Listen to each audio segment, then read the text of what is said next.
ராணிப்பேட்டை மாவட்டம் அரக்கோணம் அருகே ஓடும் ரயிலில் பெண்ணை தாக்கி 14 சவரன் நகை கொள்ளையடிக்கப்பட்ட சம்பவம் அதிர்ச்சியை ஏற்படுத்தியிருக்கிறது.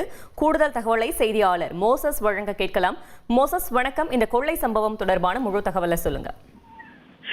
ஓடும் ரயில்ல பெண்ணை தாக்கி 14 சவரன் நகை கொள்ளையடித்த சம்பவம் அரக்கோணத்தை பெரும் பரபரப்பை ஏற்படுத்தியுள்ளது. செங்கல்பட்டு மாவட்டம் காட்டுமன்னார் பகுதியை சேர்ந்த திலகம்.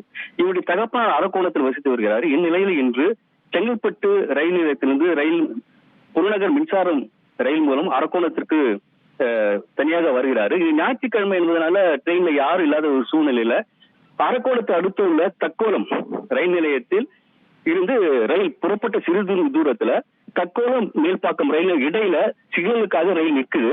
இந்நிலையில் 30 வயது மதிக்கத்தக்க ஒரு இளைஞர் ரயிலுக்குள்ள ஏறாரு.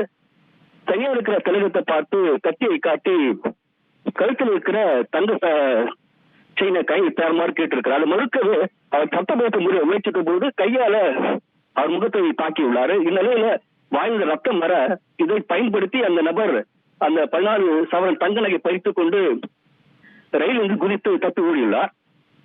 இந்நிலையில் அவர் சத்தம் கேட்ட உடனே அக்கத்துல ரயிலில் இருந்த காவல்துறையினர் 20 போலீசார் ரயிலிருந்து இறங்கி அவர் துரத்த முயற்சிக்கும் போது அவர் அந்த ஏரி தண்ணீரில் குதித்து தப்பி உள்ளார்.